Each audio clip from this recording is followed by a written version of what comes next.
Assalamualaikum warahmatullahi wabarakatuh. Perkenalkan, nama saya Siti Muflihatul Fuada dari Fakultas Ilmu Kesehatan UIN Syarif Hidayatullah Jakarta, jurusan Farmasi. Saya di sini akan menjelaskan tentang konsep Islam dan kesehatan manusia. Ya, diciptakan oleh Allah Subhanahu wa taala dengan proses yang menakjubkan. Al-Qur'an mengungkapkan proses penciptaan manusia dalam surah Al-Mu'minun ayat 12-14. Dimulai dari saripati berasal dari tanah, kemudian dijadikan saripati itu air mani yang disimpan dalam tempat yang kuku yaitu rahim. Kemudian air mani itu dijadikanlah segumpal darah, lalu segumpal darah itu dijadikan segumpal daging, dan segumpal daging itu dijadikan tulang belulang. Lalu tulang belulang itu dibungkus dengan daging, kemudian dijadikan makhluk yang berbentuk lain yaitu manusia. Allah menciptakan manusia sebagai khalifah, sebagaimana telah dijelaskan dalam Al-Quran surah Al-Baqarah ayat 30. Allah Subhanahu wa ta'ala menciptakan manusia di muka bumi agar manusia dapat menjadi khalifah di muka bumi ini.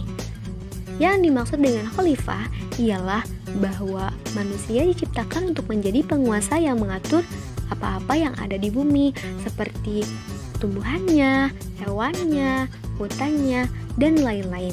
Serta seyogianya manusia harus mampu memanfaatkan segala apa yang ada di bumi untuk kemaslahatannya. Jika manusia telah mampu menjalankan itu semuanya, maka sunatullah yang menjadikan manusia sebagai khalifah di bumi benar-benar dijalankan dengan baik oleh manusia tersebut, terutama manusia yang beriman kepada Allah Subhanahu wa taala dan Rasulullah sallallahu alaihi wasallam.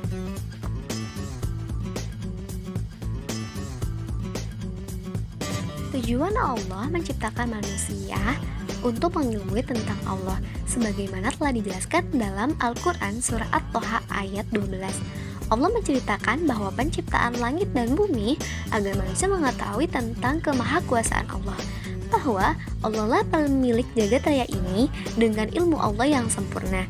Tidak ada satupun yang terluput dari ilmu dan pengawasan Allah, karena ilmu Allah meliputi segala sesuatu. Kemudian Allah menciptakan manusia dengan tujuan untuk beribadah kepada Allah semata, sebagaimana telah dijelaskan dalam surah Az-Zariyat ayat 56. Ayat ini menyebutkan tujuan diciptakan manusia adalah untuk beribadah, hanya menyembah Allah semata. Ayat ini mengisyaratkan penting tauhid, karena tauhid adalah bentuk ibadah yang paling agung, mengesahkan Allah dalam ibadah. Dan ada pembekalan manusia. Pembekalan manusia yaitu pertama potensi jasmani, kedua potensi akal, ketiga potensi roh. Pertama, potensi jasmani atau jasad adalah substansi manusia yang terdiri atas struktur organisme fisik. Kemudian Al-Farabi menyatakan bahwa komponen ini dari alam ciptaan yang memiliki bentuk, rupa, berkualitas, berkadar, bergerak dan diam, serta berjasad yang terdiri dari beberapa organ. Begitu juga Al-Ghazali memberikan sifat komponen ini dengan dapat bergerak, memiliki ras, berwatak gelap dan kasar, dan tidak berbeda dengan benda-benda lain.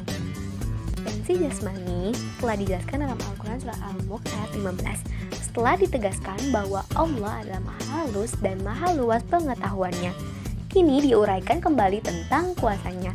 Dialah Allah yang menjadikan bumi untuk kamu yang mudah dijelajahi untuk melakukan aneka aktivitas yang bermanfaat. Maka jelajahilah di segala penjurinya, berkelanalah ke seluruh pelosoknya, dan makanlah sebagian dari rezekinya yang disediakan untuk kamu, serta bersyukurlah dengan segala karunia-Nya, dan karena pada akhirnya hanya kepadanya lah kamu kembali serta dibangkitkan. Potensi jasmani telah dijelaskan dalam Al-Quran surah Ibrahim ayat 32-34. Lalu Quraisy Shihab menafsirkan ayat 32. Hanya Allah yang menciptakan langit dan bumi beserta isinya masing-masing, dan menurunkan air yang deras dari awan untuk mengeluarkan rezeki kalian berupa buah-buahan dari tanaman di kebun dan pepohonan. Potensi jasmani dijelaskan dalam Al-Quran surah Al-Jathiyah ayat 13.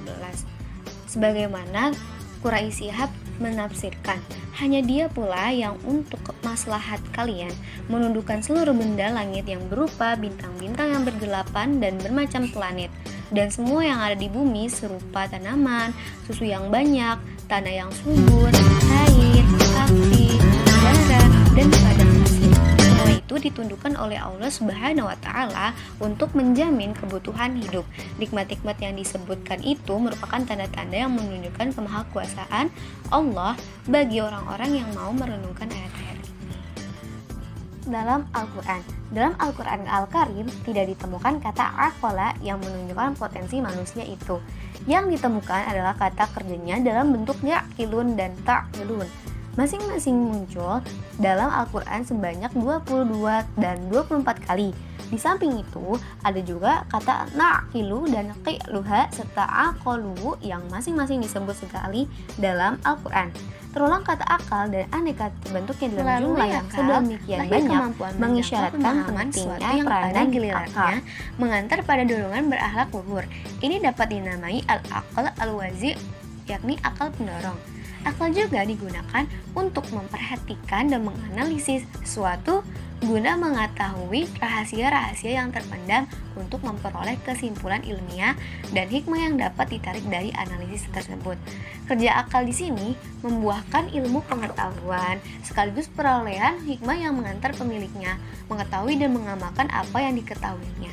Ini dinamai al-aqal al-mudrik, yakni akal penjangkau pengetahuan. Memang bisa saja ada akal yang menghasilkan pengetahuan, tetapi masih berpotensi mengandung kekurangan hikmah. Demikian juga bisa jadi ada hikmah yang dilahirkan oleh mereka yang tidak berpengetahuan. Lalu, potensi akal dalam surah Al-Isra ayat 12.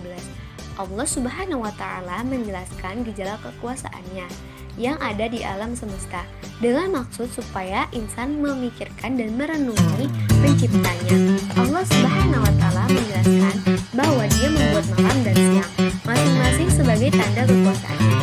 Siang dan malam merupakan dua kejadian yang selalu silih berganti, sama-sama mempunyai kegunaan dan kemanfaatan insan dalam menjalankan kewajiban agama dan urusan-urusan dunia. Perjanjian yang itu merupakan tanda kekuasaan Allah yang sangat terang bagi manusia. Barang siapa yang memperhatikan dan memikirkan pergantian siang dan malam itu tentu akan yakin bahwa alam semesta ini ada yang mengaturnya dengan aturan-aturan yang sangat baik dan tepat, yang mengatakan bahwa pengaturan yang sangat teliti sehingga dengan demikian insan akan sanggup mengakuinya adanya pencipta jagat raya ini dan seluruh isinya. Lalu terkadang diartikan dengan malaikat dan wahyu. Beberapa pakar tafsir mengartikan ruh dengan jiwa. Dalam Al-Quran, kata an-nafs diartikan dengan jiwa, seperti kata an-nafs al-mutmainnah, jiwa yang tentram, pada surah Al-Fajr ayat 27. Ruh dijelaskan dalam surah ayat yaslunaka an-naruh qul aruh min amri rabbi. Mereka akan menanyaimu tentang ruh, maka katakanlah bahwa ruh itu urusan Tuhanmu. Dan ayat ya ayyatuhan nafsul al-mutmainnah irji' ila rabbiki radiyatan mardiyah, yang artinya wahai jiwa yang tenang, kembalilah kepada Tuhanmu. Penyakit manusia menurut Al-Quran itu ada dua, penyakit hati dan penyakit jasmani. Kemudian penyakit hati. Penyakit hati disebabkan oleh beberapa faktor, yaitu kurangnya keimanan. Hati yang tidak memiliki keimanan lama-kelamaan akan menjadi penyebab matinya hati. Agar kita terhindar dari kurangnya keimanan, lakukan cara meningkatkan keimanan dan takwa agar terjauh dari berbagai penyakit. Penyakit syubhat. Syubhat artinya samar, kabur, atau tidak jelas. Penyakit syubhat yang menimpa hati seseorang akan merusakkan ilmu dan keyakinannya. Yang kedua adalah penyakit syahwat. Syahwat artinya selera, nafsu, atau keinginan. Sedangkan fitnah syahwat, penyakit mengikuti syahwat, adalah mengikuti apa-apa yang disenangi oleh hati atau nafsu yang keluar dari batasan syariat. Fitnah syahwat ini akan menyebabkan kerusakan niat, kehendak, dan perbuatan orang yang tertimpa penyakit ini. Penyakit syahwat ini misalnya rakus terhadap harta, tamak terhadap kekuasaan, ingin populer, mencari pujian, suka perkara keji, zina, dan berbagai kemaksiatan lainnya. Penyakit jasmani. Penyakit jasmani merupakan penyakit yang ada pada jasad kita, seperti buta, pincang, patah tulang, dan lain-lain. Obat segala penyakit. Al-Quran sebagai syifa yang artinya obat atau penawar terhadap segala penyakit. Dijelaskan dalam Al-Quran surah Al-Isra ayat 82. A'udzubillahi minasyaitonirrajim. Bismillahirrahmanirrahim. Wa nunazzilu minal Qur'ani ma huwa syifaa'un wa rahmatul lil mu'minin wa la yazidul zalimina illa khasara. Doa adalah obat. Doa akan memerangi, mengobati, mencegah, menghilangkan atau mengurangi bencana yang menimpa. Rasulullah Shallallahu Alaihi Wasallam bersabda, "La yuradul qadara illa doa," yang artinya tidak ada yang dapat menolak takdir kecuali doa. Hadis riwayat Ahmad, At-Tirmidzi, dan Ibnu Majah. Anjuran berobat jika sakit. Tidak semua orang mengetahui ilmu pengobatan. Oleh karena itu, orang yang sakit hendaknya berkonsultasi dengan dokter untuk mengetahui jenis penyakitnya. Hukum berobat. Asy Muhammad bin Shalih Al-Utsaimin merinci berobat menjadi beberapa keadaan sebagai berikut. 1. Bila diketahui kuat berobat sangat bermanfaat dan meninggalkannya akan berakibat kebinasaan, maka hukumnya wajib. Kedua, bila diketahui berobat sangat bermanfaat dan meninggalkannya tidak berakibat kebinasaan yang pasti, maka melakukannya lebih utama. Ketiga, bila diduga berobat diperkirakan kadar kemungkinan antara kesembuhan dan kebinasaannya sama, maka meninggalkannya lebih utama.